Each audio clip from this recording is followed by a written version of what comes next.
Hey friend, in this video, we are building on last week's video, which highlighted a technique lesson, and we're going through 5 sections of my book, Everyday Watercolor. So section 1 was last week, and that was on technique, and we did the bubble holly painting. Since we're in the month of December, we're doing all kind of Christmassy, holiday, wintry themed paintings.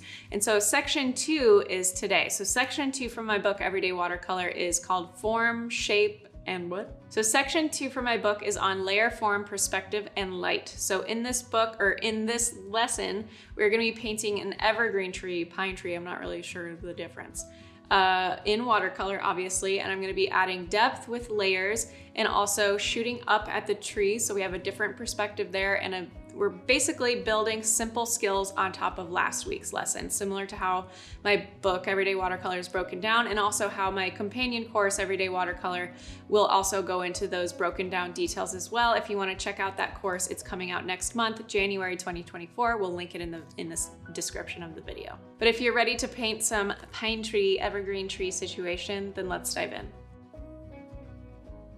So in this painting today, we are going to be covering techniques, form, perspective, and light. This is the second section in my book, Everyday Watercolor. And also we are just now launching a video companion course for my book, Everyday Watercolor. It's a #1 best-selling book and has been around since 2017. So I thought it was time to release a companion course since people have been asking for a video component to the book as well. So we'll link to both of those, the book and the companion course, in the description of the video below. But to get started with this evergreen tree, I have my trunk that's kind of growing at the bottom to make a little bit of a triangle shape.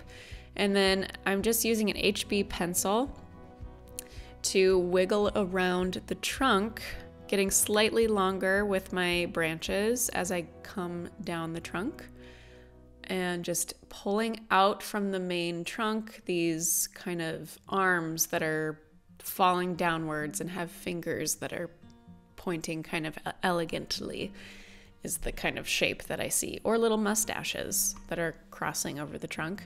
Anyways, whatever you see, we're creating that kind of shape or feeling to these branches. Instead of just having stick figure branches where it's just straight lines connected together, you want to give it a really kind of creepy finger shape, if that makes any sense. So anyways, I am continuing through the trunk of this tree with my branches, making sure to sketch really lightly, because we're gonna paint over it. And yes, a lot of our pigment is going to be really thick and creamy, but we still wanna make sure to sketch lightly so it doesn't show through too much. So now I'm mixing up the base color for my trunk. I'm using yellow ochre and burnt umber, and whatever else is in this area of my palette because I don't clean it. But I'm just looking for a kind of warm, really light wash of brown. And I'm not gonna fill this in everywhere. I'm just going to find the shadow. This is not from a reference photo, this is just imagination. So I'm just picking a side that I want the shadow side to be on, and picking the other side to be lighter and not as dark or full of color. So that is going to be, the shadow side is going to be on the left and the light side is going to be on the right. I'm kind of using a dry brush technique to give it this fun texture on the sides. So just drying off any excess water from my brush on my paper towel before I drag it down. And then as I work my way up the trunk, I'm grabbing a slightly darker and thicker consistency of brown. So maybe adding some dragon's blood, more brown, and a little black. And I'm gonna chop in some of this contrasting color for a shadow color to add depth. And because my base brown is still slightly wet, they're gonna blend together nice and smooth.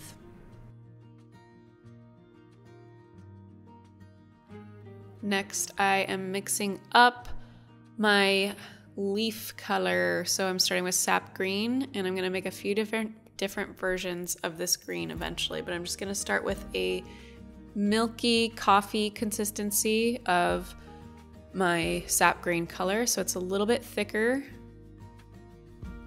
and I'm just using different strokes going from thin dashes to dots for pokes, squiggles, zigzags, and adding in some yellow here and there, adding in some darker bits here and there. Darker bits mostly on the left side because that's our shadow side, and also underneath. So my main shape, I'm starting with a little smush squiggle of my size 6 round brush, using it on its side and then flicking out the edges with some thinner, spottier strokes.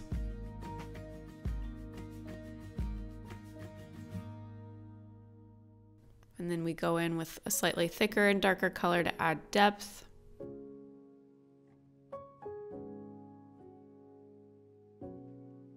And then continue on to the next branch. And we're gonna keep adding depth to these green parts and also branches, like the branch color as well. So this is not the end of it. But just using my lighter, more transparent washy value of green first to smush out this kind of mustache shape, and then adding a darker color with spots and dashes around the edges.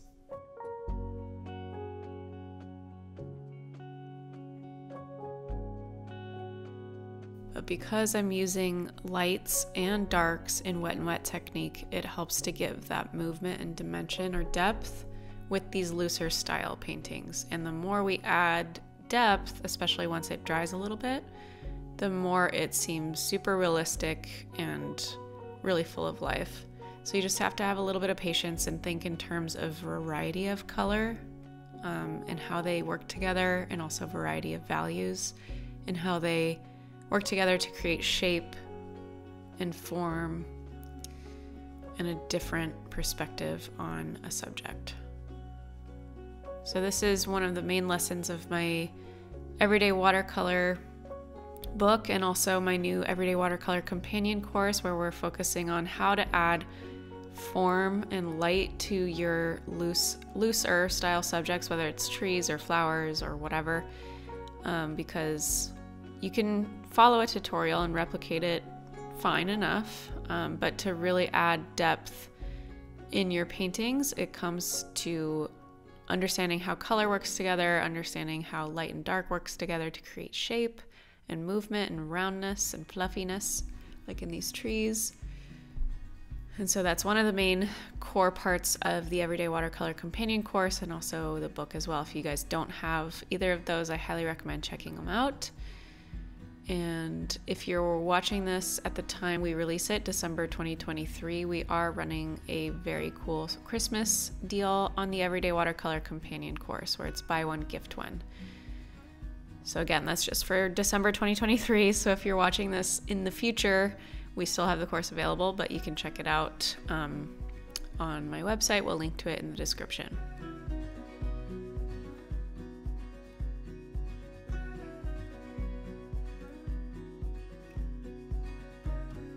So now I'm mixing up a really dark, moody blue-green with Kubrick green, sap green, and a little black, and I'm kind of painting in some sprigs of leaves that are behind and showing the bottom underneath of these sections. So just adding this color to the bottom of each mustache. And it's helping to make the evergreen tree or pine tree, whatever. I don't know if there's a difference. I grew up in California. I am a California person. We have palm trees. I don't know the difference between pine trees and evergreen trees. I know that's a shame. Anyways, we're only adding the dark green to the bottom of these mustache sections, and already that's helping to fill in some gaps and make it feel more full and lush.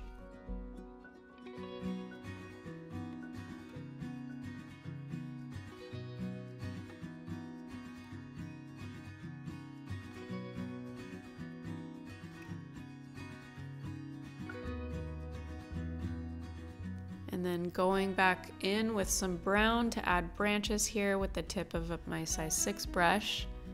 You really want to make sure that you're using the very finest tip of your size 6 brush. If you can't get this part down, use a fine liner brush because it's skinnier, but with round brushes, you can get your lines really, really fine and thin. If you twist the shape of your brush before you use it, like on your paper towel, to sharpen the tip, and then also using the lightest amount of pressure you possibly can with a vertical hold. So practice this over and over. It's really helpful to practice this anyway if you struggle with getting thicker lines than what you want. So now I'm just going in with a darker brown in the size 6 brush and accentuating some of that texture you would see on the trunk, just going back and forth, sweeping across the trunk of the tree with this thin, draggy line.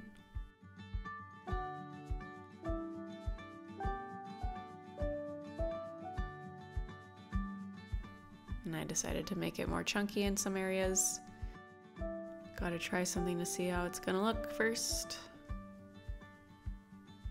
And adding that brown here and there all the way up the tree. And for branches. And then just a few finishing touches using wet on dry technique on the leaf parts of the tree. So grabbing a darker blue-green with Prussian blue, Cooper green, Mars black, and sap green, and painting in these little dashes on top of the lighter greens here and there. You don't want to overdo it, to carve out some in-between shadows and in between the actual needles.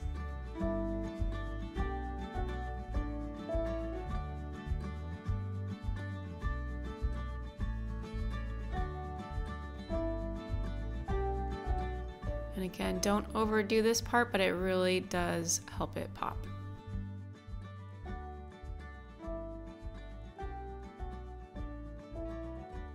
Thanks so much for watching this video. I hope it was helpful for you. Again, we are in a 5-week series. Last week was week 1, today is week 2, and then next week is week 3, 4, 5, and we're breaking out each section of my book, Everyday Watercolor, because we are also coming out with a companion course called Everyday Watercolor Companion Course. So if you wanna check that out, we'll link to it below. But as always, thank you guys so much for watching these videos. I hope you loved it. Let me know in the comments below what you learned today, and I will see you in the next video.